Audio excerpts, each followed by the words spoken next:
ارشاد باری تعالی ہے، یا ایھا الذین آمنو، اے ایمان والو، اے وہ لوگو جو اللہ تعالی اور اس کے رسول صلی اللہ علیہ وسلم کے حکموں کو ماننے کا اقرار کر چکے ہو، ان کے حکموں کو ماننے کا وعدہ کر چکے ہو، اذکروا اللہ ذکرا کثیرا، اللہ تعالیٰ کا ذکر کثرت کے ساتھ کرو۔ اس آیت مبارکہ میں رب کریم اس بات کا حکم فرما رہے ہیں کہ سارے ایمان والے اللہ تعالیٰ کا ذکر کثرت کے ساتھ کریں۔ اب ذکر کثرت کے ساتھ کرنا، اس سے کیا مراد ہے؟ ہمارے حضرت مرشد عالم رحمۃ اللہ علیہ فرمایا کرتے تھے کہ ذکر کثیر اس کی ہے یہ تفسیر کہ الذین یذکرون اللہ قیاما وقعودا وعلی جنوبہم، کہ وہ لوگ جو کھڑے بیٹھے لیٹے ہر حال میں اپنے اللہ کو یاد رکھتے ہیں، یہ ذکر کثیر کہلائے گا۔ آج ہماری کوتاہی یہ ہے کہ ہم ذکر تو کرتے ہیں مگر قلیل کرتے ہیں، کثیر نہیں کرتے۔ چنانچہ چند بار تسبیح پڑھ کے ہم تھک جاتے ہیں، اور مراقبہ 5 منٹ 7 منٹ 10 منٹ منٹوں کا مراقبہ۔ بھائی اگر کوئی پہلی جماعت کا طالب علم ہونا اور وہ 20 منٹ روزانہ پڑھے تو وہ پہلی جماعت کے امتحان میں پاس نہیں ہوتا سال کے بعد۔ ہم چند منٹ کا مراقبہ کر کے اس ذکر کے امتحان میں کیسے پاس ہو سکتے ہیں؟ جن بزرگوں نے ذکر کے اثرات کو اپنے اوپر پایا، انہوں نے پھر ذکر میں خوب وقت لگایا، ٹکا کے ذکر کیا، ڈٹ کے ذکر کیا۔ تو ہم اللہ تعالیٰ کی یاد کثرت کے ساتھ کریں۔ اس کی مثال یوں سمجھیں، ایک آدمی کو بخار تھا، ڈاکٹر نے کہا بھئی آپ نے آگمنٹن کی دوائی لینی ہے، یہ 10 گولیاں ہیں اور تم نے 5 دن میں صبح و شام کھانی ہے۔ وہ گھر گیا، اس نے سوچا کہ صبح و شام کھانے کا کیا فائدہ، میں روزانہ 1 گولی کھا لیتا ہوں۔ وہ 1 گولی روزانہ کھاتا رہا، 10 دن گزر گئے، بخار نہیں اترا۔ پھر ڈاکٹر کے پاس آیا، ڈاکٹر صاحب بخار نہیں اترا، حالانکہ اس بندے نے بالکل صحیح دوائی استعمال کی تھی، لیکن اس نے مقدار میں کوتاہی کی تھی، کمی کی تھی۔ اس کو صبح و شام استعمال کرنی تھی، اس نے دن میں صرف 1 دفعہ کی۔ مقدار پوری نہ ہونے کی وجہ سے اس کو وہ اثرات نصیب نہ ہوئے جو ہونے چاہیے تھے۔ اس لیے جو ٹی بی کے مریض ہوتے ہیں، ڈاکٹر ان کو کہتے ہیں کہ آپ نے 85 دن ٹیکے لگوانے ہیں اور ان میں کسی دن ناغہ نہیں کرنا۔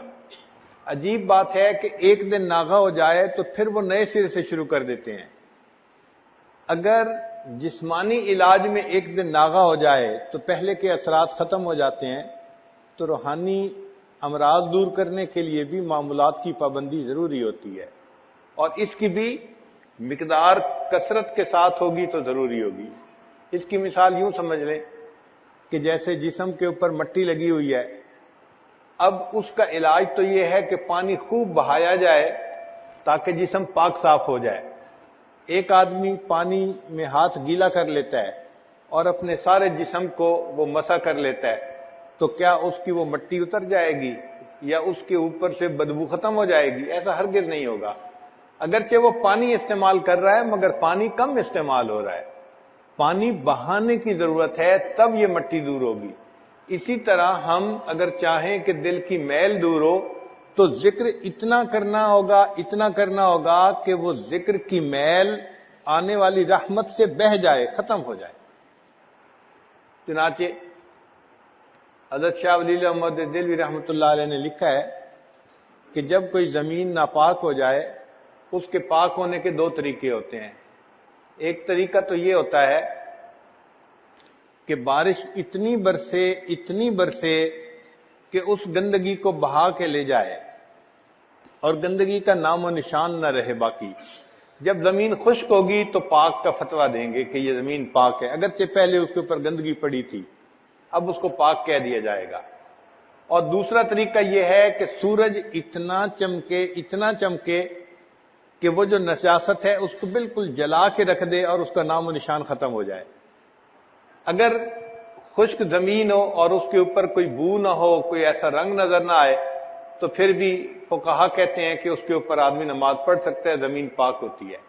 تو جس طرح دل کی زمین کو پاک کرنے کے دو طریقے، زمین کو پاک کرنے کے دو طریقے ہیں، اس دل کی زمین کو پاک کرنے کے بھی دو طریقے ہیں۔ ایک طریقہ تو یہ کہ انسان اللہ کا ذکر اتنا کثرت کے ساتھ کرے کہ نور کی رحمت جو برسے تو وہ دل کی ظلمت کو بہا کے لے جائے، پھر یہ دل پاک ہو جائے گا۔ اور دوسرا طریقہ یہ ہے کہ یا پھر کسی اللہ والے کی صحبت میں انسان رہے۔ اللہ والوں کا دل وہ سورج کی طرح ہوتا ہے جو شعاعیں پھینک رہا ہوتا ہے، اور ان کی شعاعوں سے انسان کے دل کی یہ گندگی یہ ختم ہو جائے۔ آج دنیا جانتی ہے اگر کینسر ہو نا کسی بندے کو تو شعاعوں کے ذریعے سے علاج کرتے ہیں۔ اگر جسمانی بیماریوں کا علاج شعاعوں کے ذریعے سے ممکن ہے تو روحانی بیماریوں کا علاج پھر اس سے کیوں ممکن نہیں ہے؟ اس لیے اللہ والوں کی صحبت چند منٹ کی بھی ہو، اس کی اپنی برکات ہوتی ہیں۔ ان دو طریقوں سے انسان کا دل، اس کی نجاست ختم ہوتی ہے اور دل صاف شفاف ہو جاتا ہے، دل منور ہو جاتا ہے۔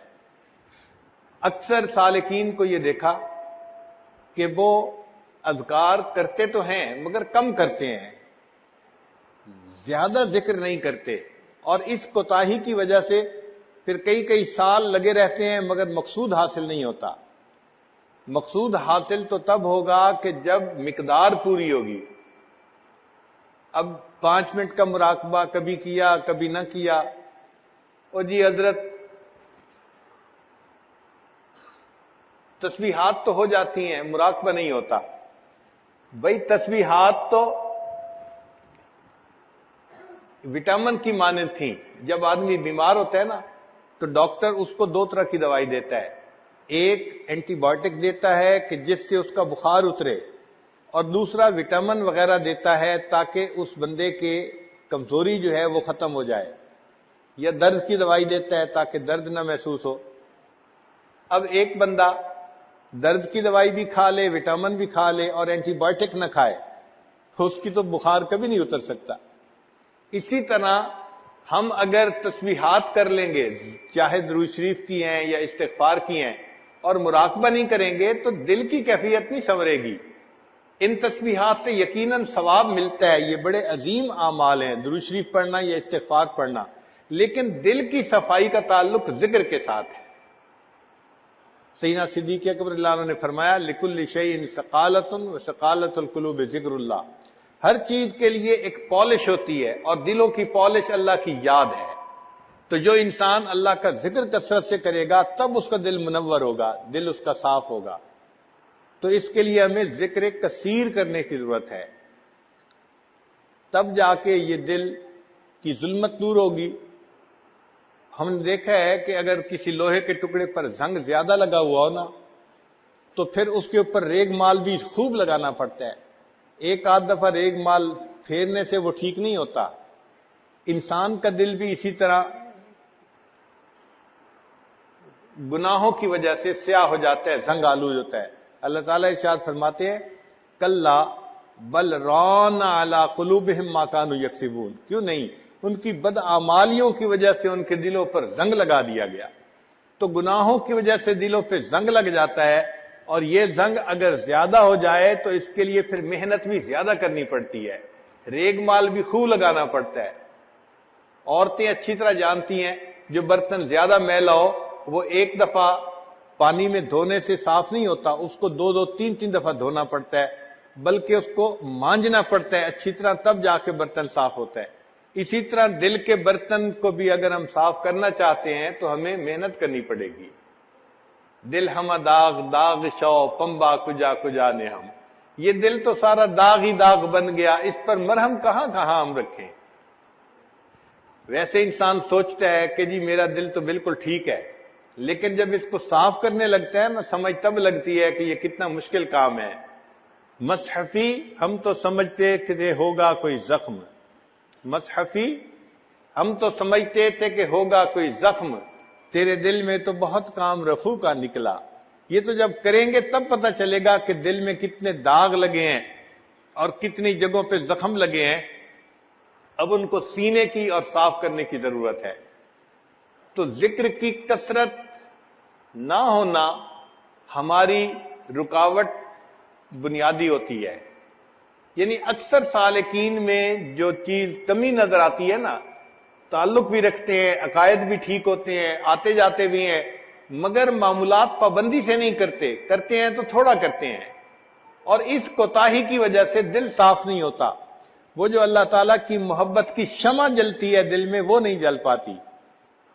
پھر کہتے ہیں جی کہ اتنے سال گزر گئے، اور بعض تو احباب عجیب، حضرت بس میں آیا ہوں اور ارادہ تو میرا تھا کہ میں کئی مشائخ کے پاس گیا، لیکن پھر میں نے کہا کہ نہیں، میں آپ سے بیعت ہوتا ہوں.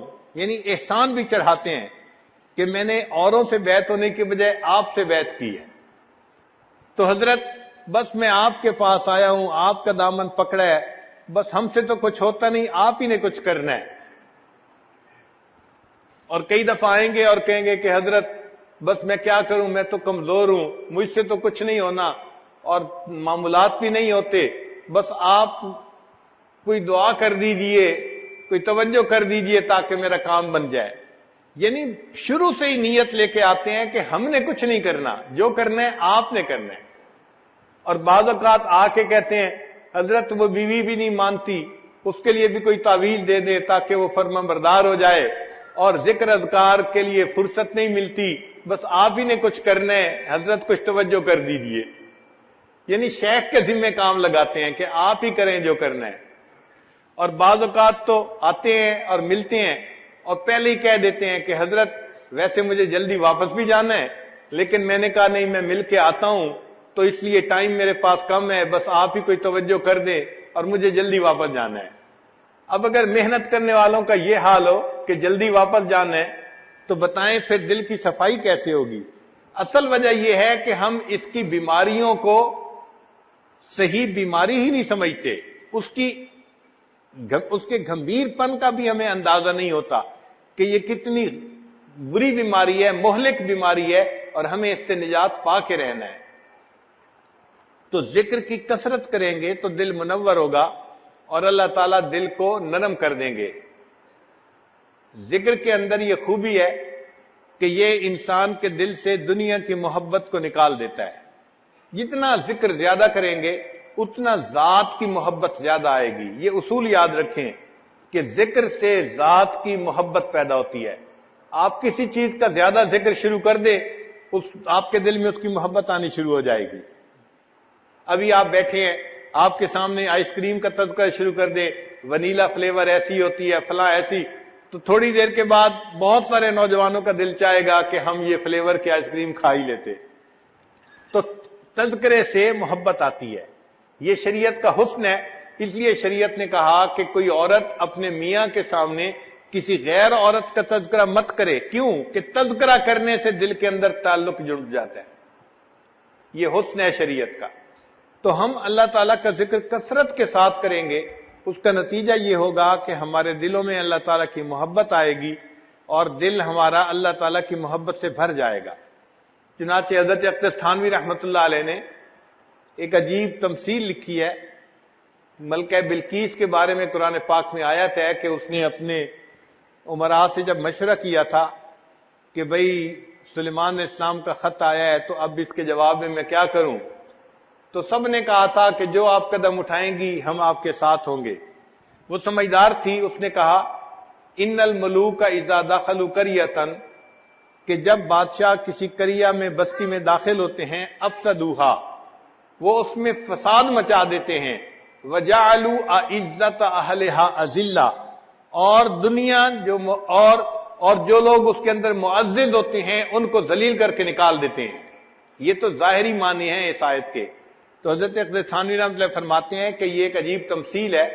اگر ہم بستی سے مراد دل کی بستی لے لیں اور مالک الملک کا نام لے لیں ملوک سے مراد، تو ترجمہ پھر یوں بنے گا ان الملوک اذا دخلوا قریۃ، جب اللہ تعالی کا نام اس دل کی بستی میں داخل ہوتا ہے، افسدوہا، وہ انقلاب مچا دیتا ہے، وجعلوا اعزت اہلھا اذلہ، اور دنیا جو دل میں معزز ہوتی ہے اس کو ذلیل کر کے دل سے نکال دیا کرتا ہے.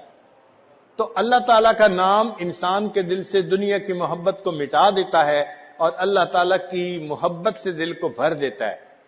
اور اگر آپ غور کریں تو ہماری زندگی کا مقصد بھی اللہ ہی کی یاد ہے. اللہ نے پیدا جو کیا عبادت کے لیے، تو عبادت کا اصل مقصد اللہ کی یاد ہے.